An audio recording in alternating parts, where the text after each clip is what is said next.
Tired, hungry, and refused work of any kind, this Irish mother and father now faced starvation in antebellum New Orleans.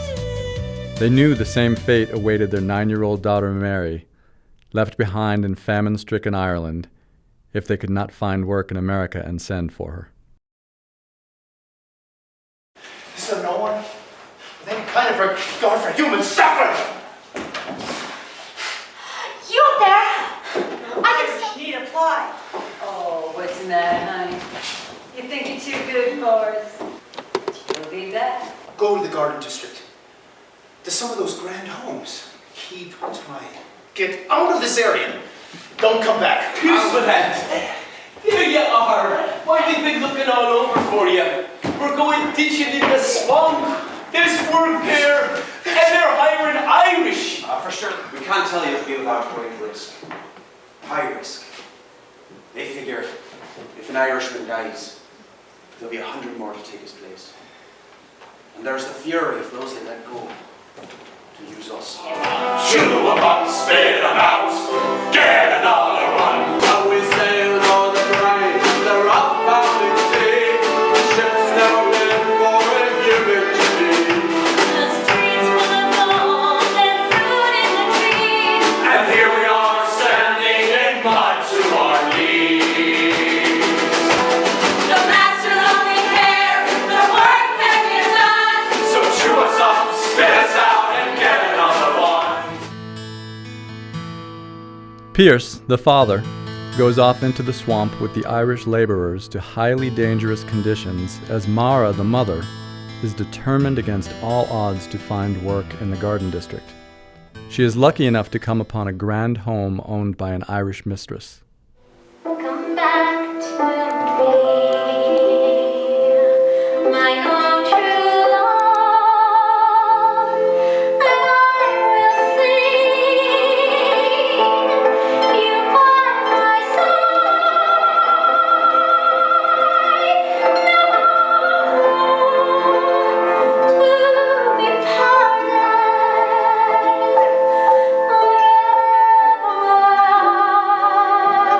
We will That is, what I want me to say is, I'm in search of employment of any kind. I'm not afraid of hard work. Very well then. I'll see if she will see you. Miss O'Shea, will you please get Maura one of Minnie's uniforms?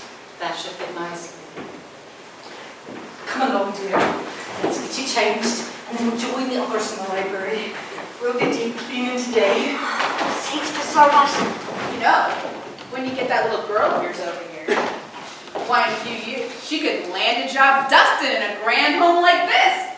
Could wind up like Kate. I mean, Mrs. O'Reilly. Oh, Well, you looking for my approval as a first? Go ahead, get it over with, so we can get our work underway. Kate, You mean Mrs. O'Reilly? before she was Mrs. O'Reilly, was employed in the home of Mr. Michael O'Reilly's parents as a maid. Hey, dear, I sadly fear there's dust upon the board. Shall I write my name in it to show your job's ignored? You make me go wince inside, wave the dainty hand. Oh, I'd like to see it, Mom, for education's grand. Oh, I'd like to see it on for education's grand. Began to weep a lover's love for her intended spouse. Little heart to look to land. With friends and birds and kings and friends, I did a heart to look to lead. I did a heart to look to lead.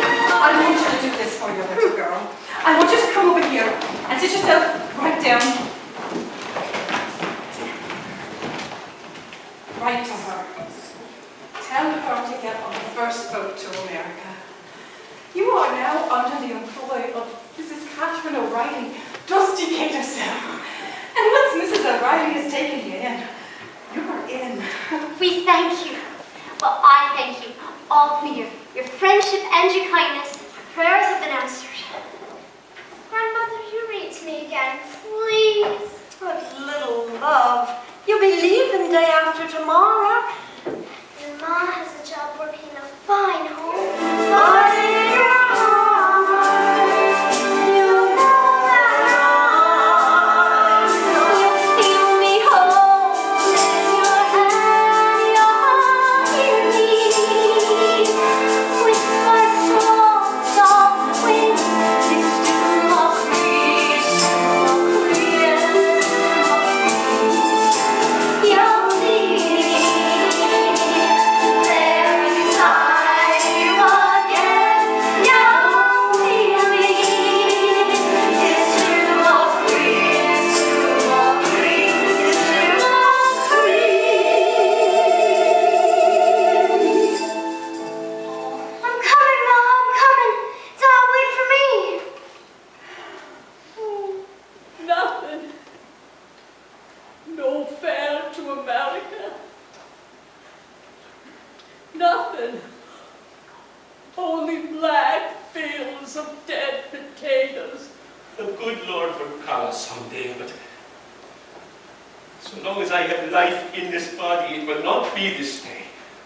But Mrs. McBride and myself, oh, and a little bit of luck, Davy, we'll get you and yours out of this place of death. That's something, my friend. We'll not be seen again. But seeing that we're Irish, still, in spite of facing starvation, are willing to share with whom we have, I know somehow we will survive. And also, always remember, good little girls stay away from pubs and taverns and saloons and the like, for no good can come of it. Delay the shipment of beef and vegetables bound for England by mere moments, and my ship will not be able to leave your wretched island until high tide tomorrow. They'll be there. This is my granddaughter, Mary McNally herself, and she'll be sailing with you all the way to New Orleans, and I'll just be seeing her on board myself. I will. You'll not be putting your hands on me, sir. I'm sorry, Mum. There's no time. We need the time. I'll send my granddaughter on board this ship. So say your goodbyes and make it quick. Godspeed, oh my darling, as you sail o'er the blue, with his blessings upon you and all of travelers too. May he guide this small ship in his great loving hand, in safekeeping and care to that far promised land. Mary is awakened after a nightmare fantasy production number to find her ship is in the middle of a hurricane.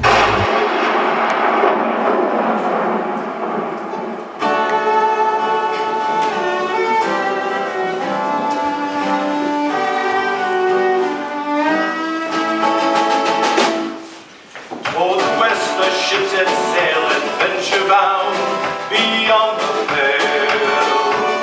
Her bow rose with rose and bell, unknown port, heaven or hell. A strange impression weighed them down, and no man knew where they were bound. The wind to blow away, and to sail till judgment day. A female form stood at the helm, took possession of her realm. This voyage is your final chance, the piper's paid, now you must dance. Help! Help me! Mom! Dad! Where are you? What a child! You're safe. You're all right. Oh, that's a terrible blow, Armin, but you're all right. The one I told you didn't have time to say a proper goodbye to her granny. I was only trying to help, I was, to hold her hand and try to calm her down. She knows, believe me, she knows you're all her friends. The storm frightened her, that's all. Now everyone, just move back a little bit, give her a little bit of breathing space. Mr. Grubbins here tells me we sailed away so quickly you barely had time to say goodbye to your grandmother. Is that right? Of course it's right. I said so, didn't I? A hurricane, that's right, Mr. Grubbins.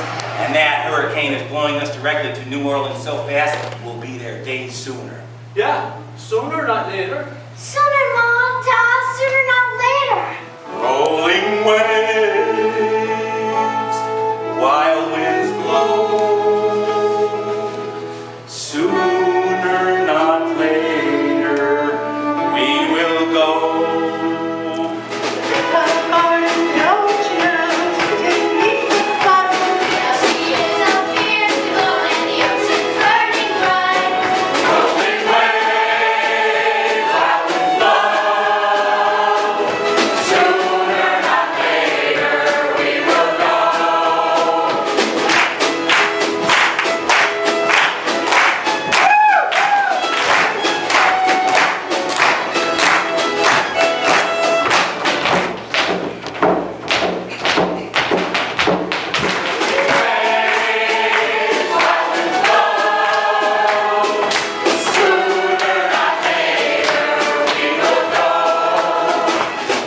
You made me feel better.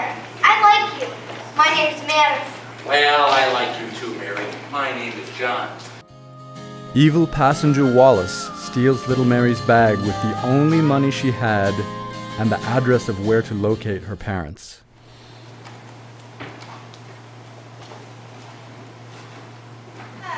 Somewhat more trustworthy. Just about as trustworthy as a tinker's bargain. Bargain is right. I'll give him his money's worth. It would seem, ladies, that I am outnumbered. Besides, what would my lady waiting for me in New Orleans think if I didn't even return every last guinea of these good men's wages? It's all here in my pocket when they need it. You see, you stood the test. I told you our money was safe, John. Now there's a man you can trust. Fewer in number, the surviving Irish workers return bringing Mara the news that her husband was left for dead. She tears out into the darkness of the swamp in search of him. While not actually finding him, they are spiritually connected by love, exhibited by an emotional ballet and duet. Your last glimpse, where was it? Oh, God!